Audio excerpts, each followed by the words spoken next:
Olá! No vídeo de hoje, vou mostrar como ativar a redução eletrônica de vibração na NIKON Z30.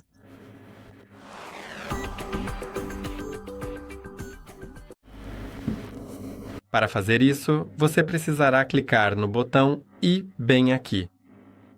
Depois, basta encontrar a redução de vibração e você pode configurá-la como Sport, ligado ou desligado. A opção Sport será apenas mais forte do que a normal. Se você não tiver essa opção no menu I, pode ir ao Menu Padrão e então encontrar a redução de vibração no menu de Gravação de Vídeo ou no menu de Fotografia. Então é isso, aí você encontra aqui e pode usar da mesma forma.